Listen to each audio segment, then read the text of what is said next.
जय माता दी दोस्तों, आप लोगों के बीच में एक बहुत ही प्यारा सा माता रानी का विसर्जन देवी गीत लेके आई हूँ।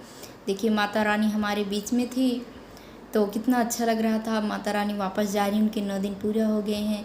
तो एक शिष्य है, माता रानी की भक्त है, वो माता रानी से अनुरोध कर रही है कि मैया आप चली जाओगे तो हम अकेले कैसे रहेंगे, हमारा घर संसार फिर से सूना हो जाएगा।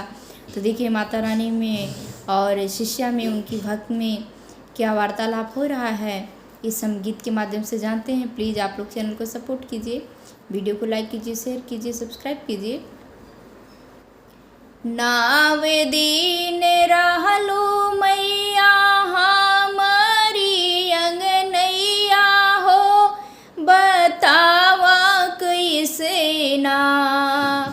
9 दिन रहलू मैया हमारी अंगनैया हो, बतावा कैसे ना। करी तोहरी हम बिदैया माँ, बतावा कैसे ना। करी तोहरी हम बिदैया माँ, बतावा कैसे ना।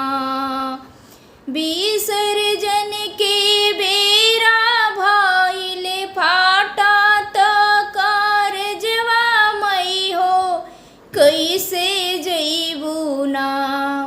विसर्जन के बेरा भइल फाटा त कारजवा मई हो, कैसे जइबू ना। छोड़ के बेटा बेटिया के घरवा मई हो, कैसे जइबू ना। छोड़ के बेटा बेटिया के घरवा मई हो, कैसे जइबू ना। 9 दिन के खातिर अइलो बानी के पाहुनवा हो, कि तोहरे गइले ना। 9 दिन के खातिर अइलो बानी के पाहुनवा हो, कि तोहरे गइले ना। सोने लागे घर आंगनवा हो, कि तोहरे गइले ना। सोना लागे घर आंगनवा हो, कि तोहरे गइले ना। 9 दिन व्रत कइले दिया नायास के जरैली हो, कि मैया मोरी ना। 9 दिन व्रत कइले दिया नायास के जरैली हो, कि मैया मोरी ना। 9 दिन सेवा में बीतवली हो, कि मैया मोरी ना। 9 दिन सेवा में बीतवली हो, कि मैया मोरी ना। ममता की छाव मिलल मई हो, तोहरी सरनिया हो, कि जानी जइहाना।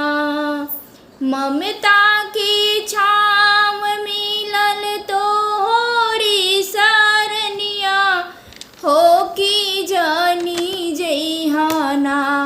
मैया मोरी बेटा बेटिया की छोड़ के जानी जइहाना।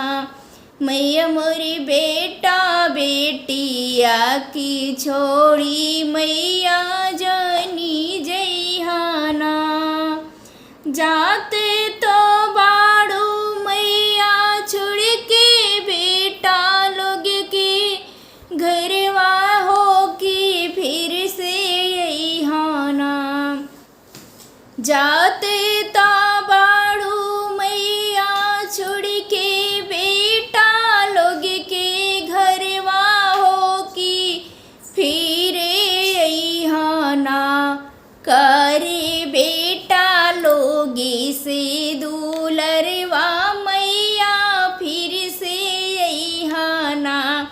करे बेटा लोगे से दुलरवा हो कि फिर से अइहाना।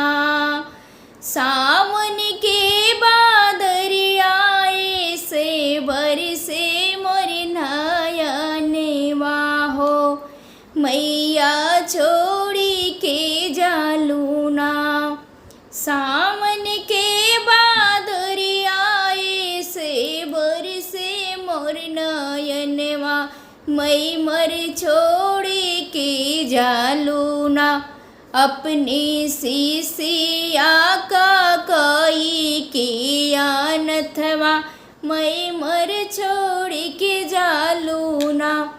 अपनी सिसिया का कई के अनथवा, मैं मर छोड़ के जालूना।